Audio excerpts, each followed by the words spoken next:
Hello, स्वागत है आप सभी का गणित पंथी यूट्यूब चैनल में। तो जैसा कि जून में होने वाली टीईटी 2026 की परीक्षा के लिए हम तैयारी कर रहे हैं, तो उसी सिलसिले में मैंने अभी 2 क्लासेज करवा दी है।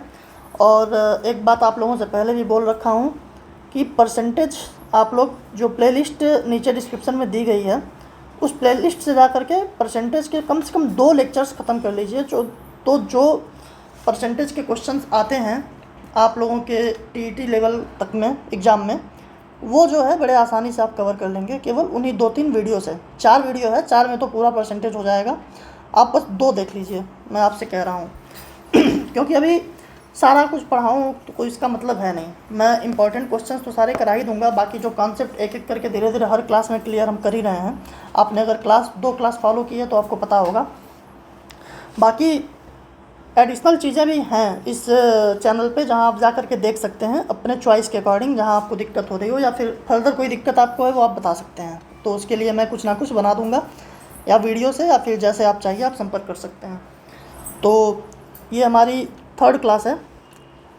तो बाकी जो 2 क्लासेज हैं वो भी आप देख लीजिए, जो लोग नहीं देखे हैं, और शेयर भी कर दीजिए ताकि जिनको ज़रूरत है वहाँ तक पहुँच पाए। क्योंकि हम बहुत ही साधारण लैंग्वेज में और साधारण तरीक़ों से, जो बेस्ट तरीके हैं, जो आपके परीक्षा में ना सिर्फ समय बचाएंगे बल्कि एक क्लैरिटी आपको देंगे।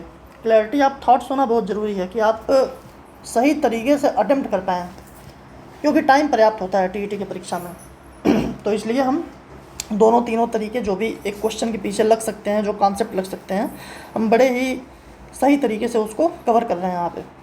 तो चलिए, आज हम तीसरी क्लास में कुछ जो रूट के क्वेश्चंस होते हैं उनकी तुलना करना, घातों की तुलना करना हम सीखेंगे। चलिए आगे बताते हैं। क्वेश्चन देखिए खुद से।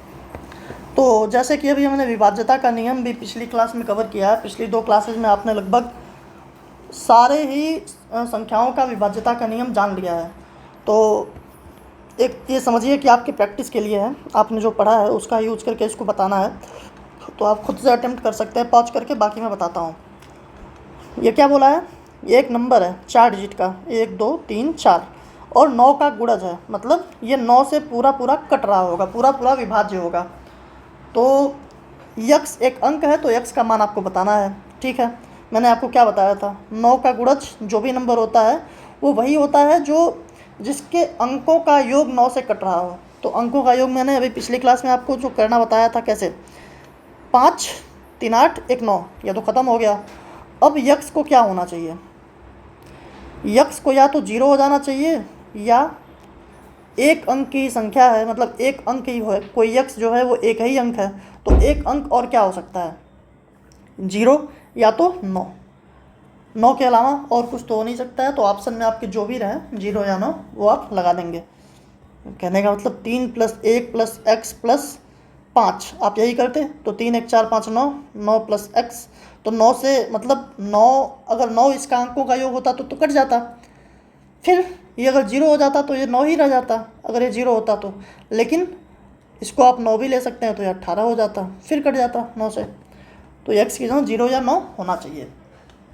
अब हम चलते हैं आज के कोर कॉन्सेप्ट पे जो हमें सीखना है। तो ये सवाल देखिए क्या है, आपको बताना है आरोही क्रम में। आरोही क्रम क्या होता है, बढ़ते क्रम में, बढ़ते क्रम में इसको लगाना है। ठीक है, तो सबसे पहले तो आपको जानना पड़ेगा कि सबसे छोटा कौन है और सबसे बड़ा कौन है। ये आप कैसे निकालेंगे, तो बहुत ध्यान से देखिए मैं जो बता रहा हूँ। अगर कोई संख्या केवल कर्णी में लिख दी गई है, जैसे यहाँ पे कर्णी में 3 लिखी गई है, तो इसको हम जो बोलते हैं, इसको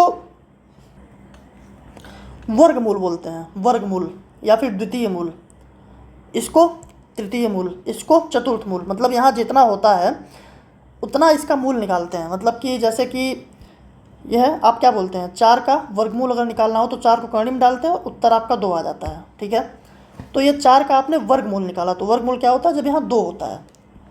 तो जब यहाँ कुछ ना लिखा हो तो यहाँ पे 2 होता है। ठीक है, यहाँ पे क्या लिखा है, 4 लिखा है, तो यहाँ पे 3 है। यहाँ पे क्या लिखा है, 5 लिखा है, तो यहाँ पे 4 है।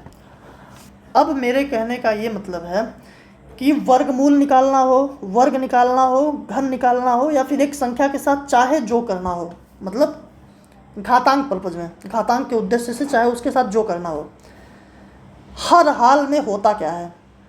होता ये है कि जो बड़ा होता है उसका सब कुछ बड़ा होता है, जो संख्या बड़ी होती है उसका सारे मूल उसके बड़े ही होंगे, और जो छोटी होगी उसके छोटे ही होंगे। जैसे आप समझ सकते हैं, अगर यहाँ पे हम करनी में 16 लिखें और यहाँ पे हम करनी में 4 लिखें तो ये 2 आएगा, ये 4 आएगा। ठीक है, तो हमारे कहने का मतलब क्या है, जब तक यहाँ पे द्वितीय मूल है, यहाँ तृतीय मूल है, यहाँ चतुर्थ मूल है, तब तक हम बता नहीं सकते हैं कौन सा छोटा होगा कौन सा बड़ा। तो हमें क्या करना चाहिए, हम ऐसा सोचेंगे कि ये सब जगह मूल तो बराबर हो जाए, इसके द्वितीय तृतीय चतुर्थ जो है वो सब एक हो जाए, मतलब बराबर हो जाए। तो कैसे होगा? तो सिंपल सा यहाँ जो मेथड आप लगाएंगे, देखिए 2 3 4, इसका एलसीएम क्या होगा? LCM मतलब कोई एक ऐसा नंबर आप सोच रहे हैं ना जो इन सबसे कट जाए। तो आपको सिंपल सा पता है कि 2 तो 4 में भी आ जाता है, और 4 और 3 दोनों जो मिलके काटते हैं वो 12 को काटते हैं। ठीक है, अब यहाँ भी हमें 12 बनाना है, यहाँ भी 12 बनाना है, यहाँ भी 12 बनाना है। ठीक है, अब आप एक चीज़ बताइए, अगर 2 को 12 बनाना है तो आप क्या करेंगे? आप कहेंगे कि हम 6 से गुणा कर देंगे। ठीक है, मैं कहता हूँ यहाँ आपने कुछ छेड़खानी की है तो यहाँ पे आप 6 घात भी लगा दीजिए। यहाँ 3 है, यहाँ पे आप बोलेंगे कि हम इसमें 4 से गुणा करेंगे 12 बनाने के लिए, तो अगर यहाँ 4 से गुणा कर रहे हैं तो यहाँ भी 4 लगा दीजिए। यहाँ 4 है, यहाँ 3 से गुणा करना था 12 बनाने के लिए, तो अगर 3 से गुणा किए हैं तो यहाँ 3 लगा दीजिए। ठीक है, अब ये सबके पास यहाँ 12 बन चुका है। अंदर क्या है?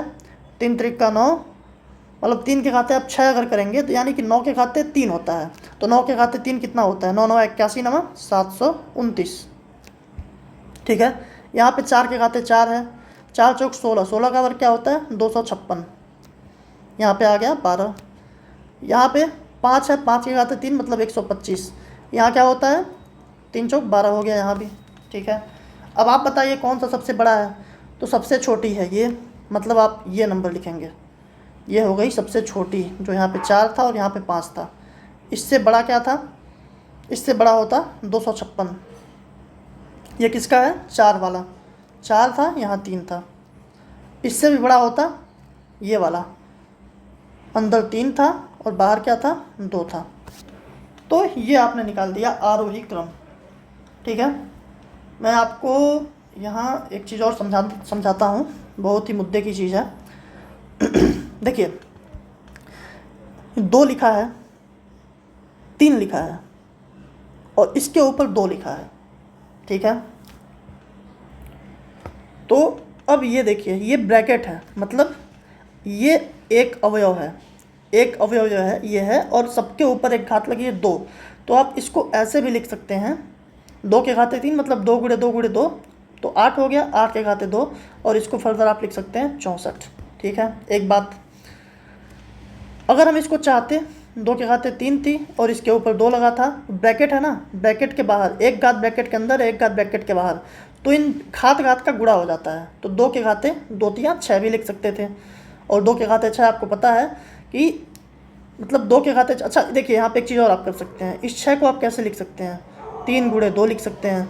तो आप 2 के घाते 4 लिख सकते हैं और इसके घाते 3 लिख सकते हैं, या फिर 2 के घाते 3 लिख सकते हैं, नहीं सॉरी यहाँ पे ये था ना, 2 के घाते 2 लिख सकते थे और इसके ऊपर 3 लिख सकते थे, या फिर 2 के घाते 3 लिख सकते थे, इसके ऊपर 2 लिख सकते थे।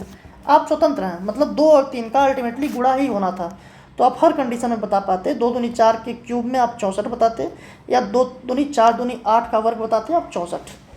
हमारे कहने का मतलब यह है कि अगर ये ब्रैकेट के बाहर घात लगी है तो घात घात का गुणा होता है। यही बात अगर ऐसे लिख दी जाए, 2 के घाते 2 के घाते 3, तो ऐसे में क्या होता है? ऐसे में आप हमेशा से ऊपर से डील करेंगे। ऊपर से कैसे डील करेंगे? अब यहाँ कोई ब्रैकेट नहीं लगा है, इट मीन्स ये एक एंटिटी है, एक अवयव ये है, मतलब 2 के घाते 3 यानी कि 2 के घाते, अब यहाँ ये बेस है, ये वाला 2 यही है, इस 2 के घाते 3 का मतलब क्या हुआ? 2 दूनी मतलब 2 गुणे 2 गुणे 2 यानी कि 8।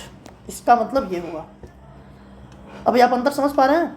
मैंने क्या बताया? मैंने ये कहा कि अगर 2 के घाते 2 है और इसके ऊपर 3 है तो ये 2 के घाते 6 हुआ, लेकिन अगर ब्रैकेट नहीं लगा है तो ये 2 के घाते 8 हुआ। ठीक है, जैसे अगर आपको लिखना हो 3 है, 2 है, 2 है और इस पर भी 3 है, तो आप कैसे लिखेंगे? सबसे पहले आप इसको देखेंगे, 3 दूनी 6, तो आप लिखेंगे 3 के घाते 2 के घाते 6। ये वाला 3 यही है, 3 के घाते 2 यही है और ये 6। अब फिर इसको देखेंगे तो 3 के घाते 6 दूनी 12, ऐसे लिखेंगे। लेकिन अगर यही हम ब्रैकेट लगा दें, 3 के घाते 2 पे ब्रैकेट लगा दें और इसके ऊपर हम लिख दें 2 और इसके ऊपर हम लिख दें 3, तो हम क्या करेंगे? हम सिंपली घात घात का गुणा कर सकते हैं। तो 3 के घाते 2 दूनी 4 या 12 लिख सकते हैं। ये बेसिक डिफरेंट है ब्रैकेट लगने का और ना लगने का। ठीक है, और एक बात, जैसे एक कर्णी होता है, कर्णी में अगर 5 लिखा गया है तो यहाँ मैंने बताया ना 2 छिपा हुआ है, ये द्वितीय मूल इसका है, मतलब वर्गमूल। तो इसको हम 5 के पावर 1/2 भी लिख सकते हैं। जैसे यहाँ पे देखिए, यहाँ पे ये था ना, ये 4 था, यहाँ 3 लिखा हुआ था, तो इसको हम 4 के पावर 1/3 भी लिख सकते थे। ठीक है, अब इससे आप एक अच्छा कॉन्सेप्ट जान सकते हैं, मतलब इसको लगाने का एक और तरीका आप जान सकते थे, लेकिन इसको लगाने का ये तरीका बेस्ट है, अंदर जो ब्रैकेट में आप कर लेते हैं। जैसे अब इसमें देखिए, इसमें मैं अगर बोलूँ तो आप क्या करेंगे? सब में नंबर वही है, 11 में तृतीय मूल है, 7 में द्वितीय मूल है, 45 में चतुर्थ मूल है। ठीक है, तो अभी आप क्या करेंगे? आप एक एक उठाइए यहाँ से, ये 7 था, ये 45 था, 45 में चतुर्थ मूल था, और यहाँ पे 11 था, 11 में तृतीय मूल था, और ये आपको पता है छिपा हुआ है 2। फिर देखिए यहाँ पे 2, 4 और 3 का वर्गमूल अभी हमने बताया, एलसीएम हमने बताया था 12 था, तो अब सबको 12 बनाना है। 12 कैसे बनाएंगे? यहाँ पे 6 का गुणा करेंगे, 2 छक्के 12, तो यहाँ पे 6 घात लगाइए। यहाँ पे 4 तियाँ 12, 3 का गुणा करेंगे तो यहाँ पे 3 लगाइए। यहाँ पे 3 चौक 12 होता है, 4 लगाएंगे तो यहाँ पे 4 घात लगाइए। ठीक है, अब आपको देखिए, अब आप कहेंगे कि बहुत बड़ा नंबर हो गया, हम कैसे निकालेंगे इसको? ये देखिए 7 के पावर 6 है, अभी मैंने आपको क्या बताया था, 7 के पावर 6 का मतलब हो गया 7 के पावर 2 लिख सकते हैं और ब्रैकेट लगा के 3 लिख सकते हैं। ठीक है, 2 तियाँ 6, 45 है, 45 के पावर 3 दिख ही रहा है, और यहाँ पे 11 है, 11 के पावर 4 दिख रहा है। ठीक है, अब इसको 7 से 49 लिख सकते हैं, 49 के पावर 3, 45 के पावर 3 और 11 के पावर 4। ठीक है, अब मैं ये कह रहा हूँ कि इन दोनों में तो आपको पता ही चल गया, 49 के पावर 3 45 के पावर के 3 से ज़्यादा है, यानी 7 वाला जो है वो 45 वाले से ज़्यादा होगा, 7 वाला 45 वाले से ज़्यादा होगा। मतलब ये हो सकता है, ये भी हो सकता है, ये भी हो सकता है, ये नहीं हो सकता है। यहाँ 45 वाला 7 से ज़्यादा बोला है, तो ये तो नहीं हो सकता है। अब बचा 3 विकल्प। ठीक है, अब इस 3 विकल्प को लगाने के लिए आप 2 में तुलना कर सकते हैं। जैसे 11 के पावर 2 लिख सकते हैं और इसके पावर भी 2 लिख सकते हैं। तो 11 के पावर 2 मतलब क्या होता है? 1 to 1। अब 1 to 1 के पावर 2 मतलब आपको गुणा करना है 121 में 121 का। अब ये गुणा आप अलग अलग तरीके से कर सकते हैं, लेकिन स्क्वायर निकालने का आप स्क्वायर की तरफ भी निकाल सकते हैं, लेकिन मैं जो गुणा करता हूँ सिंपल वो बताता हूँ। बाहर का बाहर में करिए, 1 गुणे 1, 2 को उठाइए, 1 का 2 में करिए, 1 का 2 में करिए, तो 2 2 4। ठीक है, अब तीनों उठाइए, 1 का 1 में, 2 का 2 में और 1 का 1 में, मतलब 1 4 1, 4 2 6। ठीक है, अब बाहर का 2 2 उठाइए, 2 एकन्नम 2, 2 एकन्नम 2, 4। ठीक है, और अब 1 का करिए, 1 एकन्नम 1, यानी 1 4 6। ठीक है, 4 1, और 45 का क्यूब करना है।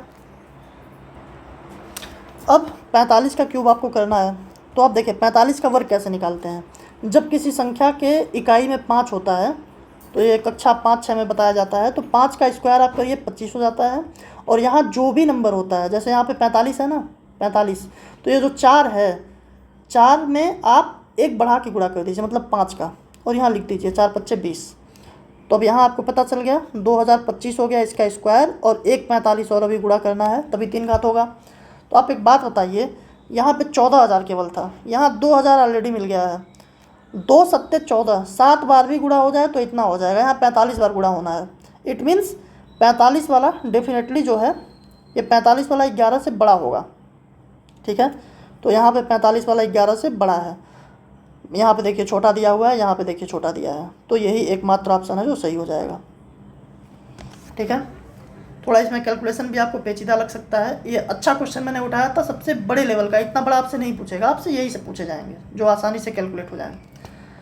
लेकिन ये 2-3 चीज़ें जो मैंने बताई ये आपको जानना बहुत ज़रूरी है। ये जो मल्टीप्लिकेशन मैंने बताया ये आप शॉर्ट्स उठा करके देख लीजिए, मैंने शॉर्ट्स में अच्छे से करवा रखा है, मज़ा आएगा आपको करने में। ठीक है, तो उम्मीद है आपको भी समझ में आ रहा होगा।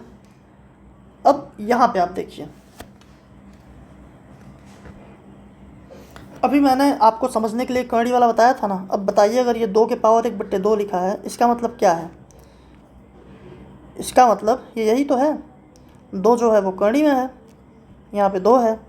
ये क्या है, 3 जो है कर्णी में है तो यहाँ पे 3 है। यहाँ पे क्या है, 4 अंदर है तो यहाँ पे 4 है। 1/4 है ना, मैंने बताया था इसको 1/4 लिख सकते हैं। देखिए यहाँ पे मैंने आपको क्लियर बताया था ना, इसको आप कैसे कैसे लिख सकते हैं।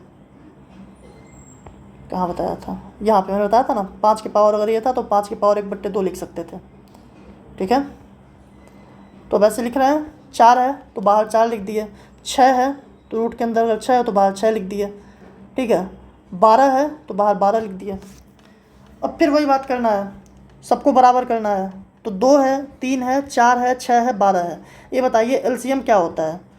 2, 3, 4, 6, 12 का एलसीएम क्या होता है? आप कहेंगे 12 होता है, 2 से भी 12 कटता है, 3 से भी, 4 से भी, 6 से भी और 12 से भी। ठीक है, तो आप सबको बनाएंगे 12।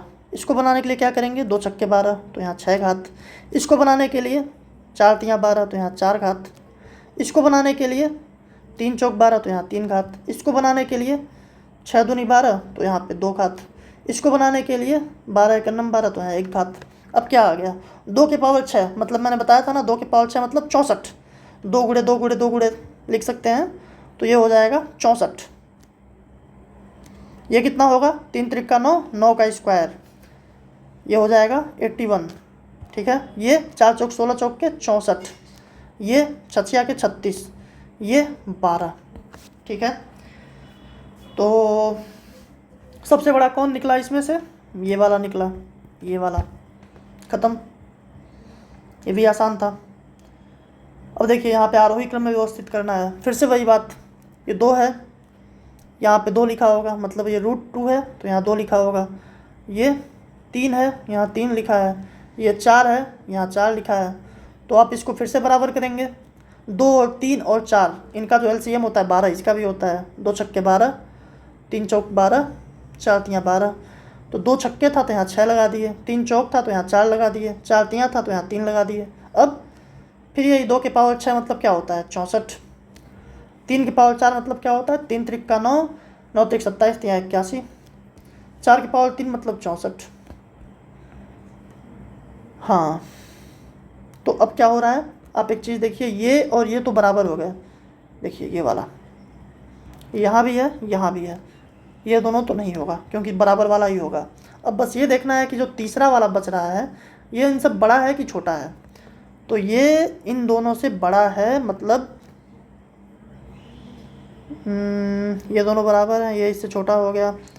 हाँ देखिए, ये दोनों बराबर थे और ये इससे बड़ा निकल गया बीच वाला। देखिए 81 वाला बड़ा है तो ये इनसे बड़ा हो गया और ये दोनों बराबर हो गए, यानी कि तीसरा ऑप्शन सही हो जाएगा। तो तभी आप पूरी तरह से समझ गए होंगे इस तरह के सवाल को करना। फिर से देखिए, मैं बार बार इसलिए बता रहा हूँ, आपके लिए बहुत आसान हो जाएगा। फिर यहाँ पे क्या हो रहा है, फिर वही चीज़ कीजिए। 4 है, यहाँ पे 3 है, यहाँ पे 6 है, यहाँ पे 4 है, यहाँ पे 15 है, यहाँ पे 6 है, यहाँ पे 245 है, यहाँ पे 12 है। ठीक है, तो फिर से वही 3, 3, 4, 6, 12, एलसीएम 12। तो 3 गुणे 4, 4 गुणे 3, 6 गुणे 2 मतलब 12 बना रहे हैं हम, 12 गुणे 1, 3 चौक 12 हो रहा था, 4 से गुणा तो यहाँ 4 चढ़ा दीजिए, 4 तियाँ 12 हो रहा था तो यहाँ 3 चढ़ा दीजिए, 6 दूनी 12 हो रहा था 2 चढ़ा दीजिए, 12 एकन्नम 12 हो रहा था तो 1 चढ़ा दीजिए। 4 के पावर 4 क्या होता है, देखिए फिर से आपको मैं सिखा रहा हूँ। 4 के पावर 4 आप लिख रहे हैं तो इस 4 को आप ऐसे कर दीजिए ना, 2 गुणे 2, तो आप कैसे लिख सकते हैं, 4 के पावर 2 इसके पावर 2 और, यानी कि 16 के पावर 2 मतलब 256। तो ये कितना हो गया 256। मैं बस बताया आपको तरीका, नहीं तो आप कर तो डायरेक्ट बता सकते हैं। 6 का क्यूब क्या होता है 216 होता है, 6 गुणे 6 गुणे 6 करके आप लगा लीजिए ना याद हो तो। 15 का स्क्वायर 225 होता है, ये 245 है ही, एक ही घात चढ़ाना है तो वही है। ठीक है, अब क्या बोला है, अवरोही क्रम, अवरोही मतलब क्या होता है, डिसेंडिंग, बढ़ते से घटते में जाना है आपको। तो सबसे पहले आएगा सबसे बड़ा, तो यानी कि ये वाला आ गया, 4 वाला आ गया, ये सबसे बड़ा है। अब इससे छोटा कौन सा है, ये वाला है, मतलब 245 वाला आ गया। ठीक है 12। इससे छोटा कौन सा है 225, 15 वाला, 15 6। इससे छोटा अब जो अंतिम बचा हुआ है कौन सा, 6 वाला, 4। ये आपने लगा दिया इसको। अब तो एकदम समझ में आ गया होगा, उम्मीद है ये। अब चलते हैं कुछ और अच्छे क्वेश्चन पे। एक कॉन्सेप्ट है, देखिए ये, निम्नलिखित में से कौन सही है।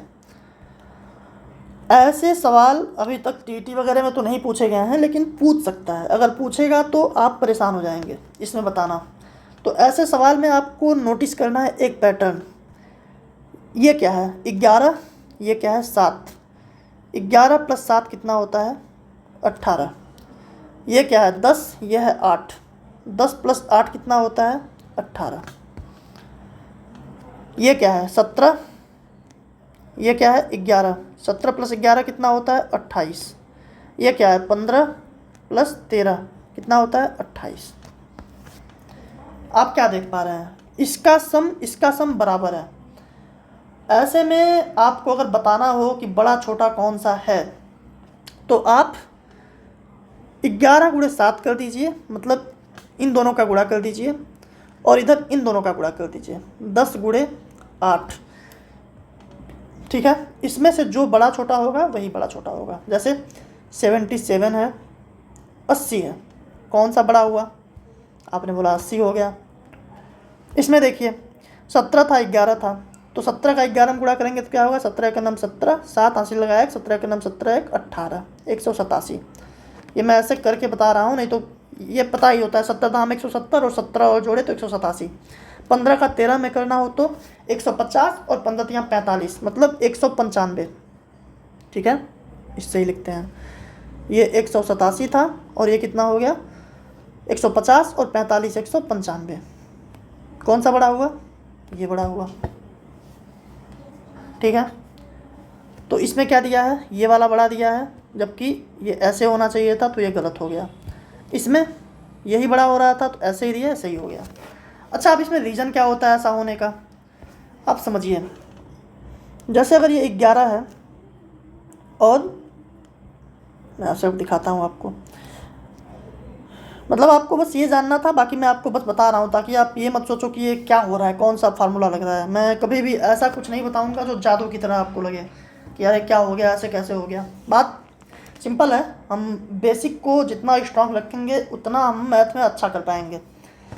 तो ये 11 था, ये √7 था, आपको इधर का पता लगाना था तो ये √10 था और प्लस √8 था। आप इसको ए समझिए, इसको बी समझिए, ए समझिए बी समझिए।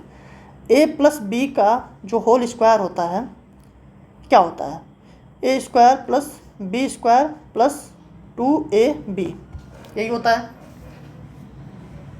ठीक है, ठीक है, तो अब यहाँ पे भी हम यही करेंगे। मैं आपको पहले भी बताया था ना कि अगर कोई नंबर है, ये 4 था ये 8 था, और दोनों का अगर स्क्वायर कर रहे हैं तो जो बड़ा होगा वो बड़ा ही रहेगा। जैसे 64 हो गया, ये 16 रह गया। तो सेम चीज़ यहाँ भी हम कर रहे हैं, अगर दोनों पक्षों का स्क्वायर कर दें तो कोई अंतर तो आएगा नहीं, तो स्क्वायर कर दीजिए। स्क्वायर करेंगे तो क्या होगा, इसका भी स्क्वायर और इसका भी स्क्वायर। तो कर्ण में 11 का स्क्वायर, देखिए 11 के पावर होता है कर्ण मतलब 1/2, इसका स्क्वायर करेंगे तो ये मैंने क्या बताया था, ब्रैकेट होता है तो घात और घात का गुणा होता है। तो 1/2 गुणे 2 मतलब क्या हो गया 1, यानी 11 मुक्त हो जाता है। इसीलिए जब भी कर्णी का हम स्क्वायर करते हैं तो कर्णी हट जाती है द्विघात में, मतलब जब भी उसका वर्गमूल हो तो वो घट जाता है, वो हट जाता है, कर्णी हट जाती है। तो ये क्या हो गया ए स्क्वायर मतलब 11, कर्ण में 11 का स्क्वायर 11 प्लस कर्ण में 7 का स्क्वायर 7 प्लस 2 गुणे 11 गुणे मतलब कर्णी में 11 गुणे कर्णी में 7, इधर क्या आ गया 10 ए स्क्वायर प्लस बी 8, ये बराबर मत लगाइए, अभी कुछ भी आपको नहीं पता है, प्लस 2 गुणे कर्णी में 10 गुणे कर्णी में 8। अब एक चीज़ आप बताइए, 11 7 18, 10 8 18, ये दोनों साइड ख़त्म नहीं हो जाएगा, ये अब 2 बचा है तो 2 भी गायब हो जाएगा दोनों साइड। अब बचा क्या, कर्णी में 11 और कर्णी में 7 मतलब कर्णी में 77, कर्णी में 10 गुणे 8 मतलब 80। अब आप ही बता दीजिए कौन सा बड़ा है, आप बोलेंगे सिंपल यही बड़ा है। तो मैटर कहाँ से आया, इन दोनों के गुणा पे ही डिपेंड किया ना, क्या हो सकता था। चलिए अगले क्वेश्चन में आप खुद करिए, यहाँ देखिए फिर से पैटर्न वही है, 5 है और 13 है, 7 है 11 है, 13 और 5 18, 7 और 11 18। तो आप क्या करेंगे, सिंपल 13 गुणे 5 करेंगे 65, इधर क्या करेंगे 11 7 77, ठीक है। कौन सा बड़ा हुआ, ये बड़ा हो गया। फिर 19 7 26 15 11 26, तो 19 7 133। याद रखिए बराबर होना चाहिए दोनों का सम, तभी आप ऐसे लगाएंगे, और जब भी ऐसा क्वेश्चन देगा तो बराबर ही रहेगा। 19 7 133, 15 11 165, कौन सा बड़ा हुआ, यही हुआ, ठीक है, यही हुआ। तीसरा 17 8 25 12 13 25, 17 बट्टे 136, 12 13 156, कौन सा बड़ा हुआ, फिर से यही बड़ा हुआ। हाँ तीनों में एक ही साइड बड़े हो गए ना, चलिए ठीक है। ये देखिए ये बड़ा था, इसमें ये बड़ा दिया है तो ये गलत हो गया, ये बड़ा था यही बड़ा दिया है सही हो गया, ये बड़ा था यही बड़ा दिया है तो ये भी सही हो गया, ठीक है। अब आते हैं ऐसे प्रश्न पे। ऐसे प्रश्नों में क्या करते हैं, देखिए ऐसा भी क्वेश्चन पूछा नहीं गया है लेकिन पूछ सकता है, अभी तक जो नहीं पूछा गया है वो भी आपको जानना ज़रूरी है। ऊपर जो मैंने बताया ये सब तुलना करना यही सब पूछा गया अभी तक, जो ये सब आपने अभी किया ये सब चीज़ें पूछी गई हैं, लेकिन अभी जो करवा रहा हूँ ना ये नहीं पूछा गया है, तो इस पर विशेष ध्यान रखिए। अगर पूछेगा तो आप लीड करेंगे इसमें, आप ये कर पाएंगे, बहुत सारे लोगों से नहीं होगा। और जैसे 13 है 1 2 3 4 5, ठीक है, यहाँ पे क्या था 2 था, यानी कि 5 बार 13 है तो 5 बार कर्णी है, तो 5 बार कर्णी है तो 2 के पावर 5। समझ में आया ये बात। अब आपको कुछ नहीं करना है, 13 है, आपको पता था कि जब कर्णी में 13 लिखते हैं तो 13 के पावर 1/2 होता है, ठीक है। यहाँ 5 बार कर्णी लगी थी तो बेस में तो 13 रहेगा ही, 5 बार है तो 2 के पावर 5 32, ये हो गया। एक कम करिए और ऊपर लिख दीजिए 31, 13 के पावर 31/32, ठीक है। एग्जाम्पल के लिए एक और क्वेश्चन ऐसे समझिए, अगर मैं बोलूँ 7 है 7 है 7 है 7 है, 4 बार 7 आया हुआ है, 7 तो बेस में रहेगा, 4 बार है 2 के पावर 4, कितना होता है 16, 16 इसका बेस बना, एक कम करिए 15 ऊपर लिख दीजिए आंसर। बहुत छोटी सी चीज़ थी लेकिन ये एकदम कंठस्थ रखिएगा, इतना ही करना है आपको, ना भी कुछ याद रखिए तो ये पक्का याद रखिए ना कि ये एक का अंतर होता है ऊपर नीचे। अच्छा ये देखिए यहाँ पे क्या था 5 बार में ख़त्म, यहाँ पे क्या था 4 बार में ख़त्म, यहाँ पे देखिए ख़त्म ही नहीं हो रहा है, 11 11 अनंत तक चलता जा रहा है, तो इसका आंसर क्या होगा 11 ही होगा, सिंपल। ये भी याद रखिए। ये सब सेट पैटर्न है, अगर पूछ लिया तो पूछ लिया, नहीं तो बस पता रहे आपको, तो आप अच्छा एक नॉलेज गेन करेंगे। ठीक है, अनंत तक है तो वही आंसर हो गया। लिमिटेड है तो ये प्रोसेस करना पड़ेगा, जितनी बार है करड़ी 2 की पावर उतना बेस में वही संख्या रहेगी, और 2 की पावर उतना लिख देंगे हर मतलब डिनोमिनेटर में, हर में, और एक घटा के अंश उसका, इतना घात हो गया 13 के पावर 7 के पावर 15/16, इस तरह से। अच्छा, एक क्वेश्चन ये भी पूछ लिया जाता है। अब इसमें देखिए क्या है, 12 √12 प्लस √12 प्लस √12 करके अनंत तक है। ये सवाल जब भी पूछा जाएगा तो ये जो नंबर होगा ना आपके पास 12, इसका 2 गुणनखंड ऐसा बनाइए आप, और हमेशा बनेगा जिसका अंतर 1 हो। जैसे 3 × 4, यहाँ पे आपको दे सकता है 20 दे सकता है, 4 × 5 यहाँ पे आपको दे सकता है 42 दे सकता है, 6 × 7, समझ रहे हैं। अब यहाँ 12 दिया है, 3 × 4, चिन्ह कौन सा है? प्लस। प्लस मतलब हमेशा ज़्यादा, तो ये ज़्यादा वाला आंसर हो जाएगा, मतलब 4। इसका आंसर हो गया 4। नीचे आइए, यहाँ देखिए 156 में 12 × 13, अभी आपने ऊपर किया भी था कैलकुलेशन। प्लस है ज़्यादा वाला, तो आंसर क्या हो गया? 13। ये अनंत तक होना चाहिए और कड़ी ऐसे चलनी चाहिए प्लस में। अब यहाँ आ गया -12, मतलब 3 × 4। माइनस का क्या मतलब होता है? कम होना, तो छोटा वाला आंसर 3।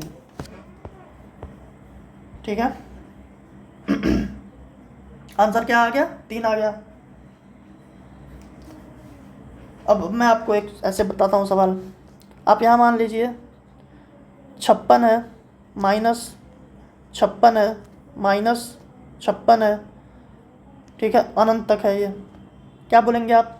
यही लिखेंगे आप 8 × 7, माइनस माइनस है तो छोटा वाला आंसर हो गया 7। तो अभी तक मैंने जो एक्स्ट्रा बताया, क्या क्या बताया? एक तो ये बताया 13 5 बार लिखा है तो 13 बेस होगा, 2 की पावर 5 वो डिनोमिनेटर बनेगा, हर बनेगा, और उसके ऊपर एक घटा के लिख देंगे तो बन जाएगा। ये क्या बताया? अनंत तक है तो वही आंसर हो जाएगा, सबसे सिंपल। यहाँ बताया जब भी ऐसा सवाल होगा तो 1 के अंतर वाला गुणनखंड मिलेगा, तो प्लस है तो बड़ा वाला, माइनस है तो छोटा वाला आंसर। ठीक है, अब देखिए ये भी एक सवाल पूछा जाता है, कौन सी सबसे बड़ी संख्या है? इसको लगाने के लिए आपको तमाम तरह की चीज़ें बताई जाएंगी कि आप इसका एलसीएम ले सकते हैं नीचे से। ठीक है, एलसीएम लेकर के आप बता दीजिए। देखिए पहले मैं वो बता देता हूँ एलसीएम कैसे लेंगे। 2 3 6 7 का, अब देखिए 6 2 से भी कटता है, 3 से भी कटता है, तो 6 तो हो गया। अब 6 और 7 का एलसीएम मतलब सीधा आप लिख दीजिए 42, क्योंकि 6 और 7 में कुछ कॉमन है नहीं, तो 42 हो जाएगा। अब क्या करते हैं, 2 से 42 कितनी बार में कटता है? तो आप क्या कहेंगे? 21 बार में। तो 2 से 21 बार में कटता है तो 21 तियाँ 63। 3 से कितनी बार में कटता है? 14 तियाँ 42, 14 चौका 56। 6 से कितनी बार में? 7 बार में, तो 6 7 42, 5 7 35। 7 से 6 बार में तो 9 छक 54। एक आप इसमें देख सकते हैं जो सबसे बड़ी है वही सबसे बड़ी संख्या होती है। जैसे 63 है तो आप बोल देंगे 3/2 सबसे बड़ी संख्या हो गई। ये बेसिकली हमने क्या किया था, मैंने आपको एक दिन बताया था कि कोई भी चीज़ जो नीचे होती है ना, उसी का जो भाग होता है वो ऊपर होता है। इसलिए हम ये मान लेते हैं ना कि सब चीज़ हम बराबर कर लिए, सबके पास बराबर चीज़ है, तो हमको ये पता चल जाएगा कि ऊपर की औकात कितनी है। जैसे अगर आपको कुछ सामान खरीदना हो या फिर किसी की अगर अमीरी नापनी हो, तो आप कैसे नापते हैं? आप ये देखोगे ना कि भाई खर्चे, मतलब जैसे आप मान लो कि किसी के घर में 20 रुपये हैं, किसी के घर में 30 रुपये हैं।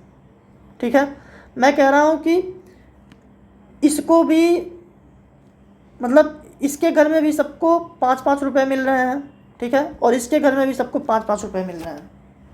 ठीक है, या फिर इस जगह में हम बोल दिए 4-4 रुपये मिल रहे हैं, तो हमें पता कैसे चलेगा कि आमदनी किसके वहाँ ज़्यादा है? लोगों को जो पैसे मिल रहे हैं वो किसको ज़्यादा मिल रहे हैं?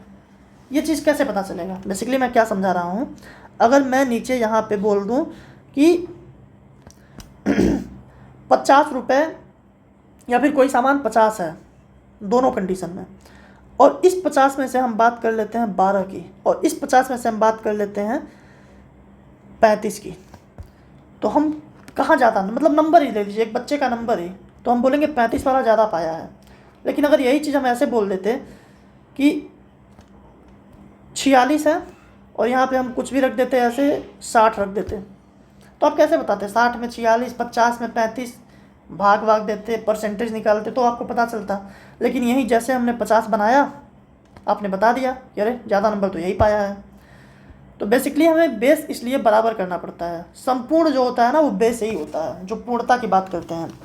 अब जैसे यहाँ पे जो था, क्या लिखा हुआ था? 3/2 लिखा हुआ था, 4/3 लिखा हुआ था, 5/6 लिखा हुआ था, 9/7 लिखा हुआ था। हमने एलसीएम नीचे निकलवाया, तो आपने बताया कि एलसीएम इसका 42 होता है। तो मैंने बोला 2 को 42 बनाना है तो कितने का गुणा करेंगे? 21 का। तो बताइए, अगर नीचे 21 का गुणा कर दिए तो ऊपर भी तो कुछ करेंगे, नहीं तो बैलेंस ख़राब हो जाएगा। यहाँ पे 3 था तो 14 का गुणा कर दिया, तो जो नीचे 14 का गुणा किए वो ऊपर भी करेंगे 14 का गुणा। यहाँ 7 का गुणा कर दिया 42 बनाने के लिए, तो यहाँ भी 7 का।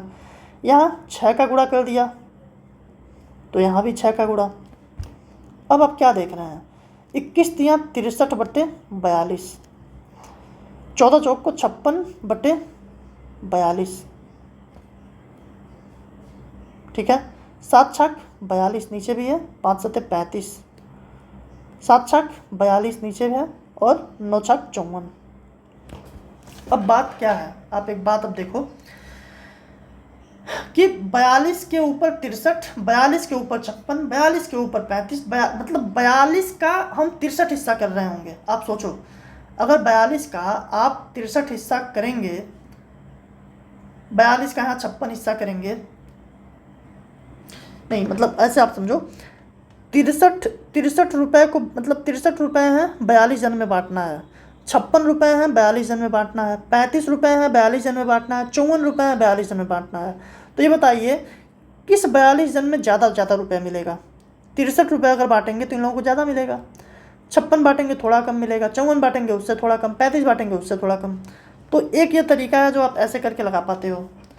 अगर यही आपका नंबर एलसीएम बहुत बड़ा आ जाए, गुणा भाग बहुत बड़ा बन जाए, तो आप क्या करेंगे? 3/2 क्या लिख सकते हैं? 0 मतलब 2 एकन्नम 2 दशमलव 1 है तो 5, 1.5। 4/3 मतलब 3 एकन्नम 3 बचा 1, भाग आप जब देते हैं तो ठीक है, बचा 1, दशमलव लगाते हैं, 0 आता है, 3 त्रिक का 9, मतलब 1.33 चलता है। 5/6 करेंगे तो एक भी बार नहीं जा रहा है, 0.5 के आगे 0 बढ़ जाएगा तो 6/48, फिर 2, 6 त्रिक 18, 7 का 9 में 7 एक बार में चला जाएगा, 9 के बाद 2 बचेगा, तो 2 के आगे 0 मतलब 20, तो 7 दूनी 14, फिर आगे अच्छा है तो 7/8 56। आप यहाँ से भी बता सकते हैं कौन सबसे ज़्यादा है, 1.50, 1.33, 0.83, तो आपको साफ साफ पता चल रहा है 1.50 सबसे ज़्यादा है। भिन्न कंपेयर करने के लिए भाग देना भी एक आसान और अच्छा तरीका होता है, तो आप इसको ऐसे भी कर सकते हैं। तो उम्मीद है आपको ये, मैंने आज बस आपको तुलना सिखाया, करड़ी का भी सिखा दिया और भिन्न का भी सिखा दिया, कुछ ये सब अच्छे कॉन्सेप्ट भी सिखा दिए। बहुत सारे इसमें क्वेश्चंस जो हैं आपके प्रीवियस ईयर में आए हुए मैं करवा रहा हूँ, तो उम्मीद है आपको बेहतर अभी तक समझ में आ रहा होगा। अब ये मैंने एक फाउंडेशन आपका कंप्लीट कर दिया, फंडामेंटल। पहले क्लास में नंबर सिस्टम का पूरा फंडामेंटल था, उसके बाद फिर अभी ये सब चीज़ें, बेसिक चीज़ें, घात, करड़ी, भिन्न, ये सब चीज़ें कंप्लीट हो गई हैं। एलसीएम भी मैंने उस दिन बता दिया था आपको, एलसीएम एचसीएम भी ठीक ठाक सा। अब एलसीएम एचसीएम का एक फार्मूला होता है, उस पर एक आध क्वेश्चन करवा दूंगा, और एक दिन आपको बताना है माध्य, मध्यिका और बहुलक, ये वाला एक दिन करवा दूंगा। तो ये भी एक कोर चीज़ है जो मतलब कोर सिलेबस का हिस्सा है, तो एक क्वेश्चन यहाँ से भी आने ही आने हैं, मुझे ऐसा लगता है। बाकी गणितीय सिद्धांत के कुछ क्वेश्चंस आ रहे हैं, मैंने देखा था, तो उस पर भी मैं काम कर रहा हूँ। मेरे पास जैसे कुछ पुख्ता इकट्ठा होता है, कुछ ऐसा क्रिस्प चीज़ जो आपको थोड़ा सा बताने पे कुछ काम कर जाए, वो मैं बताऊँगा। बाकी आपको और कहीं किसी चीज़ में दिक्कत हो रही है तो आप कमेंट बॉक्स में मैसेज करके ज़रूर इत्तला कीजिए, बताइए हमें, तो मैं उस पर भी काम करूँगा, वो भी बताने की कोशिश करूँगा। आपका सहयोग मिलेगा तो मैं और बेहतर कर पाऊँगा। मुझे पता चलना चाहिए कि किस चीज़ की ज़रूरत है और क्या मैं और कर सकता हूँ। बाकी कैसा लगा आप कमेंट बॉक्स में ज़रूर बताएं और क्लास को शेयर भी अवश्य करें। हाँ, बाकी एक और बात थी जो मैं समझा देता हूँ। जैसे जो घात होती है ना, जैसे अगर मैं लिख देता हूँ आपको यहाँ पे 1/2 के पावर 2, तो अगर इसको ऊपर लेके जाना हो, ये हर है अंश है, अगर इसको ऊपर लेके जाना हो तो ये जो घात प्लस में है ये माइनस हो जाएगी, 2 के घाते -2। ठीक है, अगर यहीं पे अगर 5 के घाते 3 लिखा गया हो और इसका व्युत्क्रम निकालना हो, मतलब नीचे लेके जाना हो, तो 1/5 के घाते -3 हो जाएगा, -3 हो जाता है। अच्छा, अगर ऐसे लिख दूँ मैं कि 3 के घाते 2/2 के घाते -3, या फिर 2 के घाते -5, तो इसको आप क्या लिख सकते हैं? 3 के घाते 2 तो ठीक है, ये घात माइनस में है तो इसको ऊपर ले जाकर हम प्लस कर सकते हैं, तो 2 के घाते 5 ऊपर आ जाएगा, घात प्लस हो जाएगी इसकी। सेम चीज़ अगर ऐसे लिख दिया जाए 3 के घाते -3/2 के घाते 2, तो इसको क्या लिख सकते हैं? इसको 3 को नीचे लेते आइए, तो 2 के घाते 2 तो है ही, और 3 के घाते जो घात है वो प्लस हो जाएगी, तो 3 के घाते 3। ठीक है, या फिर इसको भी ऐसे भी लिख सकते थे, 3 के घाते -3 है गुणे 2 के घाते -2। एक और पते की बात, मैं अगर लिख दूँ 3/5 के पावर 2, तो इसका मतलब ये होता है कि 3 की पावर भी 2 है और 5 के पावर भी 2 है। ठीक है, ये आपको समझ में आ गया। अब एक क्वेश्चन इस पर आप करिए। क्वेश्चन क्या है? क्वेश्चन क्या है? 1/3 के घाते -1 माइनस 1/4 के घाते -1 और इस पूरे के घात में -1। ये आपके टीईटी में आया हुआ सवाल है। अब आप कॉन्सेप्ट पूरी तरह से जानते हैं इसका, तो क्या करेंगे आप? ये भूल जाइए आप पहले। ठीक है, सबसे पहले आप क्या पिक करेंगे? आप इसको पिक कीजिए, ब्रैकेट के अंदर क्या है। तो आपको ये तो पता चल गया कि 1 के घाते भी -1 है और 3 के घाते भी -1 है, -1 के घाते भी -1 है और 4 के घाते भी -1 है, ये पता चल गया आपको। और सबके घात तो -1 दिया ही है। 3 के घाते नीचे -1 है तो ऊपर चला जाएगा, प्लस में 1 हो जाएगा। 3 के घाते 1 मतलब 3, 1 के घाते -1 ऊपर है तो नीचे आ गया, एक ही हो गया। -4 के घाते -1 है तो ऊपर चला जाएगा तो 4 हो जाएगा। नीचे 1 के घाते -1 है तो ये नीचे आके 1 हो जाएगा। अब अंदर का सब लफड़ा ख़त्म हो गया, ऊपर का -1 बचा हुआ है। अब आपको एक चीज़ पता चल रहा है कि इस 1 का तो कोई मतलब है नहीं, 1 तो सबके नीचे होता है। अब 3 - 4, तो ये बेसिक आपको पता होगा कि जब भी कम में से ज़्यादा घटाते हैं, मतलब जब भी माइनस करना होता है तो हमेशा ज़्यादा में से कम को घटा दो, मतलब 4 में से 3 को घटा दो, 1 आ गया, और ज़्यादा वाले का चिन्ह लगा दो। ज़्यादा वाले का चिन्ह क्या है? -4, तो माइनस लगा दो। अब इसके घात में क्या दिया हुआ है? -1। ठीक है, अब आप इस -1 को नीचे ले जा सकते, 1 के नीचे ले जाइए इसको -1, और ये जो -1 घात था अभी +1 घात हो गया, तो ये टोटल कितना आ गया? -1। -1/-1 मतलब -1। आप चाहे -2/3 लिखिए और या 2/-3 लिखिए, बात बराबर है। ठीक है, तो ये माइनस ऊपर चला जाएगा, 1 का कोई मतलब है नहीं, तो -1 आपका आंसर आ जाएगा आराम से। ठीक है, उम्मीद है आपको सही से समझ में आया होगा। ये अगर आप समझे होंगे तो उसमें कोई दिक्कत है ही नहीं। ठीक है, ये भी आपके टीईटी में आया हुआ सवाल था। ओके, बाकी अब देखिए, अभी आपको मैं जब बेसिक चीज़ें कंप्लीट करवा दिया, अभी आपको कैलकुलेशन समझ में आ गई, अभी ये सब घात वात का सिस्टम समझ गए, तो मैं ये क्वेश्चंस पिक करूँगा। ऐसा मत समझिए कि मैं बड़े क्वेश्चंस नहीं लूँगा। टीईटी की औकात जितनी है ना, उस औकात से ऊपर तक पढ़ा दूँगा, कोई दिक्कत नहीं है। लेकिन उसके लिए बस आपको एक आधार दे रहा हूँ। आधार रहेगा तो आपको सिलेबस कुछ लगेगा ही नहीं, ठीक है।